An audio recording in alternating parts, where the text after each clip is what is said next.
Important और सबसे ज़्यादा आपकी जो जानी-पहचानी, जब आपने कभी भी वर्ड रीअरेंज सुना तो आपने सबसे ज़्यादा कार्बोकेटाइन का रीअरेंजमेंट सुना है, कि कार्बोकेटाइन रीअरेंज होता है और कार्बोकेटाइन रीअरेंज होके ज़्यादा स्टेबल स्पीशी की तरफ आता है। हमने वैसे स्टार्ट जब लिया मॉलिक्यूलर रीअरेंजमेंट्स का, तो हमने बेसिक कांसेप्ट सीखा कि मॉलिक्यूलर रीअरेंजमेंट में यूजुअली एक ग्रुप माइग्रेट करता है एक एटम से दूसरे एटम पे, और उसके माइग्रेट होने के डिफरेंट मेथड्स हैं कि वो अपने इलेक्ट्रॉन्स लेके जाए, छोड़ के जाए या शेयर करके एक-एक लेके जाए, एक ले जाए और एक छोड़ जाए।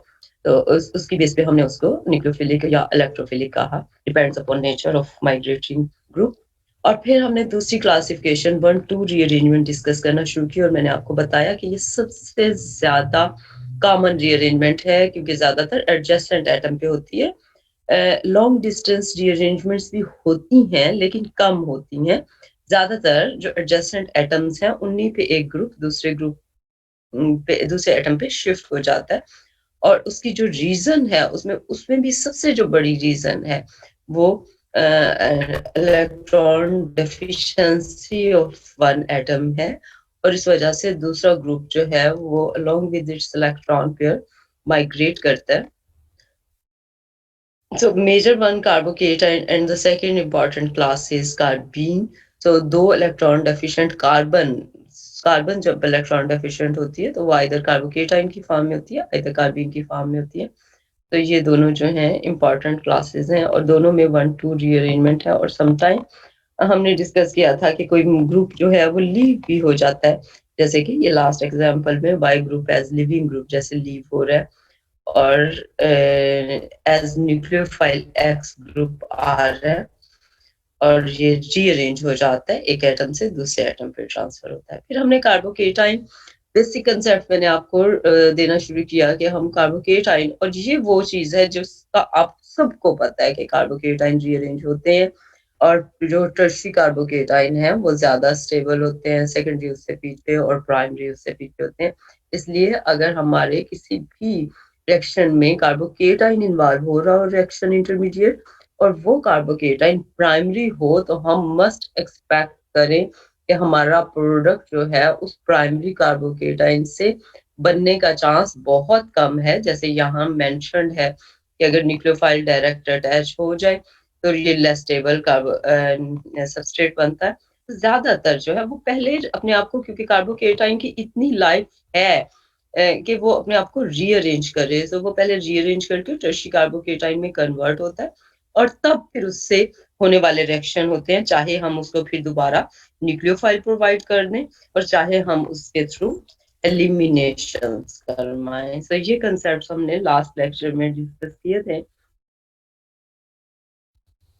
अच्छा, दूसरी तरफ फिर हमने ये भी देखा था कि जब डिफरेंट ग्रुप्स लगे हुए हैं तो समटाइम अगर टर्शियरी दोनों टर्शियरी बन रहे हैं तो इवन देन हमारे पास ऑप्शन है कि हम उसमें से किसको चूज करें, और वो हमने ये डिस्कस किया था कि डिपेंड्स कि स्टेबिलिटी क्या है। और ज्यादातर चार्ज स्टेबलाइजर्स ग्रुप्स जो हैं वो बेटर अकोमोडेटर हैं, और वो कार्बोकेटाइन ज्यादा अमाउंट में बनने का चांस होता है। तो यहाँ लास्ट लाइन में आपको नजर आ रहा है कि only if only methyl is cation it is least stable if then ethyl, क्योंकि एक मेथिल ग्रुप लग गया है। उसके बाद फिर यही है कि अगर दो मेथिल लगे हुए हैं एक CH के साथ, जिसे हम सेकेंडरी बोलते हैं, फिर यहाँ है कि डबल बॉन्ड है CH2 जिसके ऊपर प्लस है तो इधर भी CH2 और इधर भी CH2, लेकिन इधर एलिलिक सिस्टम है तो ये ज्यादा स्टेबल होगा। एलिलिक सिस्टम में क्योंकि एक डबल बॉन्ड है जो इलेक्ट्रॉन डेफिशिएंसी को शेयर कर रहा है, लेकिन बेंजील ग्रुप अगर फेनिल ग्रुप लग गया है, जैसे ये है फेनिल CH2, तो फिर फेनिल में 3 पाई इलेक्ट्रॉन सिस्टम्स ऐसे हैं जो शेयर कर सकती हैं इस इलेक्ट्रॉन डेफिशिएंसी को, तो इसलिए ये ज्यादा स्टेबल होते हैं। और इसी तरह से सो ऑन हम करते जाते हैं कि ज्यादा स्टेबिलिटी जो है, क्योंकि ये सेकेंडरी की बात हो रही है, CH2 प्लस और CS एक फेनिल ग्रुप लगा हुआ, और अगर टर्शियरी है तो वो उससे भी ज्यादा स्टेबल होगा। लेकिन यहाँ जो ऊपर एग्जांपल हमने डिस्कस की थी उसमें वो टर्शियरी भी है और बेंजीलिक भी है, तो ये सबसे ज्यादा स्टेबल होगा।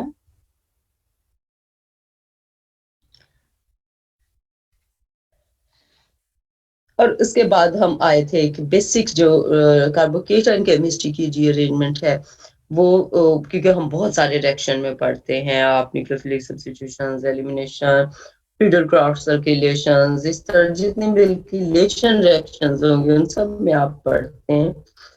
तो उनमें एक इम्पॉर्टेंट जो कार्बोकेटाइन की रीअरेंजमेंट है, that one is Wagner Meerwein rearrangement. ये किस माइंड में रखिएगा कि इसका हमेशा स्टार्टिंग मटेरियल अल्कोहल होता है, जो क्लासिकल केमिस्ट्री में।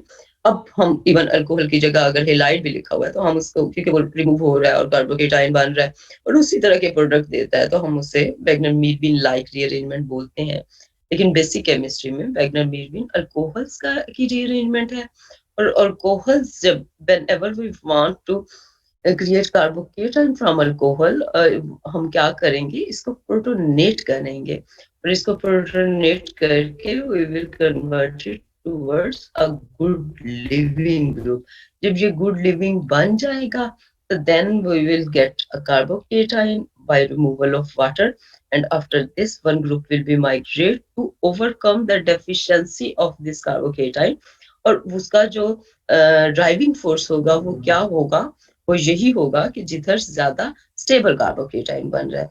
तो अगर हम पहली अपनी एग्जांपल, जो पहला कार्बोकेटाइन बना वाटर के रिमूवल से, उसको देखें तो वो सेकेंडरी है। अगर मैं एक अल्किल ग्रुप को माइग्रेट कर दूं तो अब जो हमारे पास कार्बोकेटाइन बना है, this one is tertiary carbocation. तो हमेशा ड्राइविंग फोर्स जो इस कार्बोकेटाइन केमिस्ट्री में है, उसकी मेजर रीजन जो है वो स्टेबिलिटी होती है।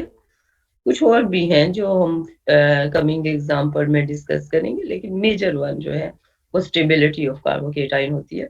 और फिर उसके बाद वही दो option that we can go towards nucleophilic substitution reaction और elimination reaction. Whenever we want to do elimination reaction, याद रखिए कि कार्बो अगर न्यूक्लियोफिल है तो फिर तो उस कार्बोकेटाइन के साथ आके वो लग गया, ऑप्शन खत्म हो गया कि कहाँ।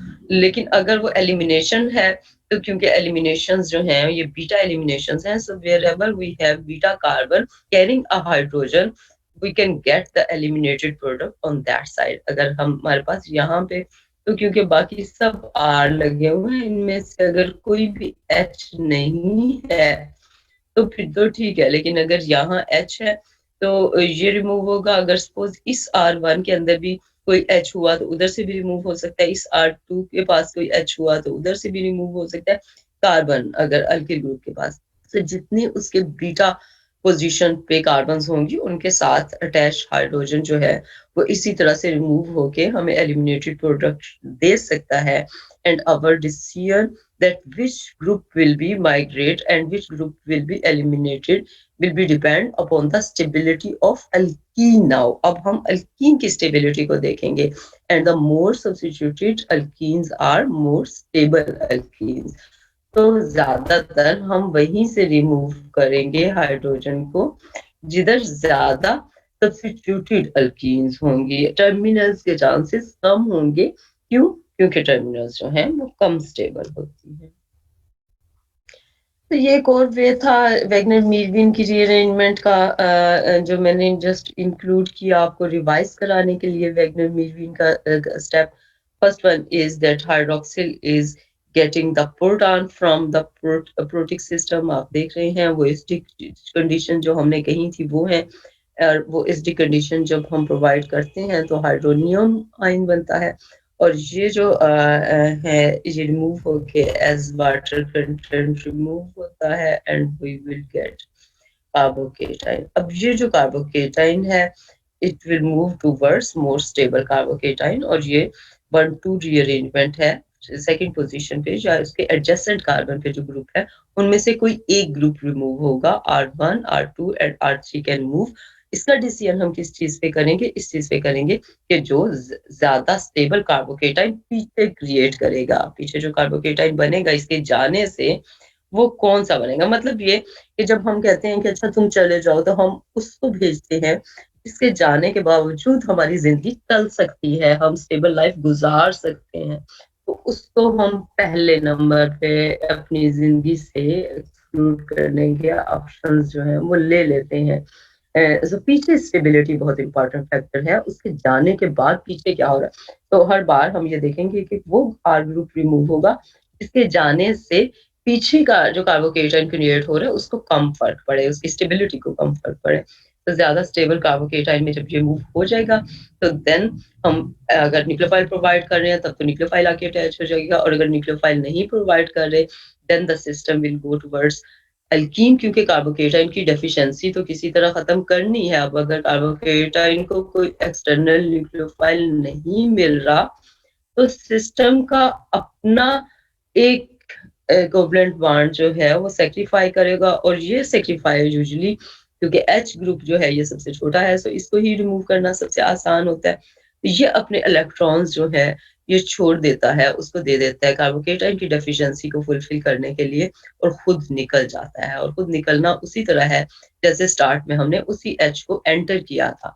तो ये जो प्रोटॉन है ये हर जगह हमारे ज़रूरत के लिए काम आता है, चाहे हमें जब रिएक्शन का स्टार्ट करवाना हो या रिएक्शन का एंड करवाना हो, व्हेनेवर एक छोटा-सा मासूम-सा प्रोटॉन हमें अवेलेबल होता है, जो ये रिएक्शंस जो है हमें डिफरेंट तरह के रिएक्शंस में हेल्प कर सकता है। सो यहाँ पे भी इसने हाइड्रोजन ने अपने इलेक्ट्रॉन्स प्रोवाइड कर दिए हैं और सिस्टम स्टेबल हो गया, और वो स्टेबल सिस्टम क्या बना है, अल्कीन बना है।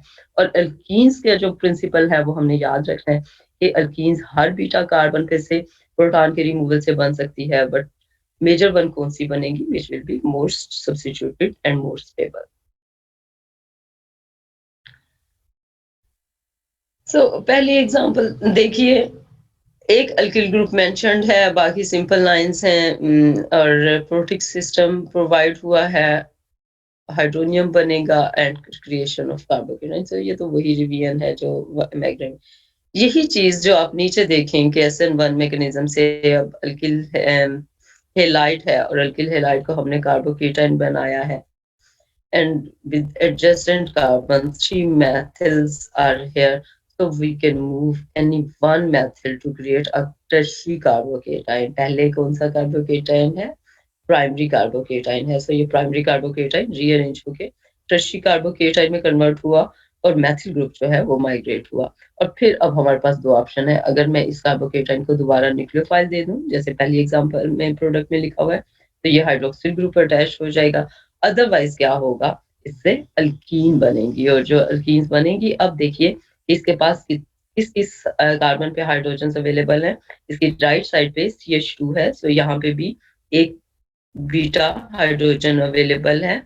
इसकी लेफ्ट साइड पे मैथिल ग्रुप्स हैं जो दोनों सिमेट्रिकल हैं, तो इस मैथिल CH3 है, तो अगर मैं उसको एक हाइड्रोजन अलग से कर दूं तो मीन्स के अवेलेबल है। लेकिन अगर मैं ये बाहरी वाले मैथिल से हाइड्रोजन रिमूव कराऊं, तो हमारे पास टर्मिनल अल्कीन बनेगी, जो कि इतनी स्टेबल नहीं होगी, इसलिए हम राइट साइड वाले कार्बन से हाइड्रोजन रिमूव करवा के ये सब्स्टिट्यूटेड अल्कीन हैं वो बनाएंगे।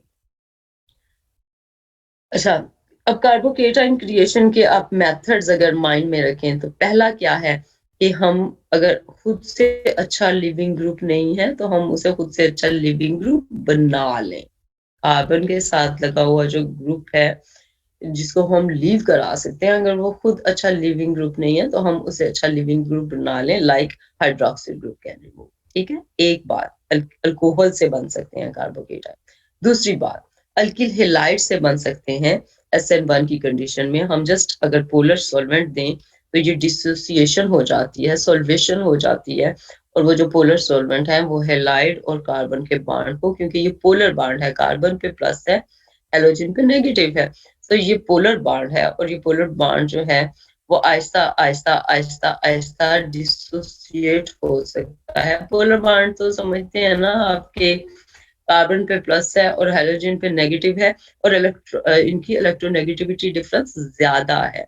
जब ये इलेक्ट्रोनेगेटिविटी डिफरेंस ज्यादा है, तो एक जब भी हमारा स्ट्रॉन्ग बॉन्ड वो होगा जो ज्यादा स्ट्रॉन्ग शेयर कर रहा है, एक के पास ज्यादा प्लस और एक के पास ज्यादा नेगेटिव नहीं है। ऐसा नहीं है कि एक तरफ से इलेक्ट्रॉन खींचते चले जा रहे हैं और दूसरा बेचारा देख रहे हैं कि तुम्हारे पास ही जा रहे। तो एक डेफिशिएंट और एक इनरिच फीलिंग नहीं है सिस्टम। तो अगर सिस्टम में ये फीलिंग्स हैं और पोलर सिस्टम है, एक तरफ इलेक्ट्रॉन डेफिशिएंसी है और एक तरफ इलेक्ट्रॉन इनरिचनेस ज्यादा है, इलेक्ट्रॉन बॉन्ड डेंसिटी का फ़र्क ज़्यादा है, तो मीन्स कि वो बॉन्ड आसानी से डिसोसिएट हो सकता है, तोड़ा जा सकता है क्योंकि डिफरेंस ज़्यादा है। और वो तोड़ने के लिए हम क्या कर रहे होते हैं, डिसोसिएट कर रहे होते हैं बॉन्ड को सॉल्वेशंस के प्रोसेस से। तो यूजुअली हम पोलर सॉल्वेंट लेते हैं और पोलर सॉल्वेंट का यही काम होता है कि वो leaving group like halogen is here, उसको वो डिसोसिएट करवाता है, उसको प्लस सिस्टम देता है, जैसे पोलर सिस्टम के अंदर जो हाइड्रोजन होता है वो उसके साथ अटैच होना शुरू होता है। और जो कार्बन पहले से इलेक्ट्रॉन डेफिशिएंट होती है, वो पोलर सॉल्वेंट के अंदर जो ऑक्सीजन का पार्ट है, जैसे कि आप वाटर इमेजिन करें, तो ऑक्सीजन का पार्ट है वो इस कार्बन के साथ अटैच होना शुरू होता है और वो उसको ये फीलिंग देता है कि अच्छा ये तो तुम्हें इलेक्ट्रॉन्स नहीं दे रहा, तो चलो मैं ही तुम्हें दे देता हूँ। तो इस तरह करके बहला फुसला के, जिसे हम डिसोसिएशन का प्रोसेस बोलते हैं। तो ये कार्बोकेटाइन हम अल्किल हैलाइड से डिसोसिएट कर सकते हैं। हमने कहा कि अल्कोहल से हम कार्बोकेटाइन बना सकते हैं, हम अल्किल हैलाइड से बना सकते हैं, और कोई भी कार्बन के साथ अच्छा लिविंग ग्रुप लगा हुआ हो तो हम कार्बोकेटाइन क्रिएट कर सकते हैं। The third method for creation of carbocation is alkyne. आपने पढ़ा हुआ है कि अल्कीन को अगर हम प्रोटॉन दे दें तो ये इलेक्ट्रोफिलिक एडिशन का रिएक्शन है कि हम एज अल्कीन को एज न्यूक्लियोफाइल इमेजिन करते हैं और प्रोटॉन एज इलेक्ट्रोफाइल होता है। तो अगर मैं ये इलेक्ट्रॉन्स जो हैं वो ट्रांसफर कर दूं इधर प्रोटॉन को क्विंच करने में, तो अब क्या होगा कि प्रोटॉन के पास चॉइस है कि वो दोनों अल्कीन में से किस अल्कीन के साथ आके अटैच हो जाए।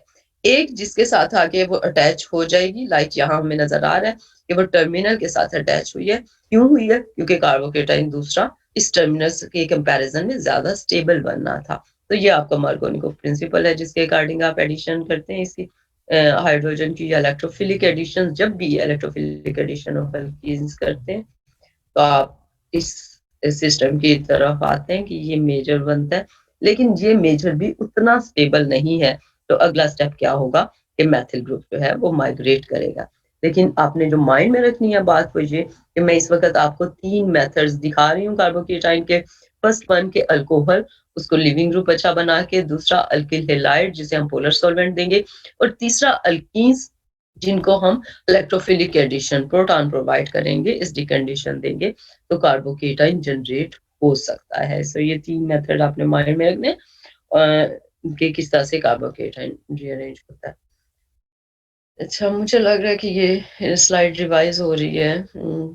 शायद मैंने आपको पहले से पढ़ाई हुई है या नहीं पढ़ाई। एक तो ये 2 क्लासेस जो सेम है ना, मुझे याद नहीं रहता। एनीवेज,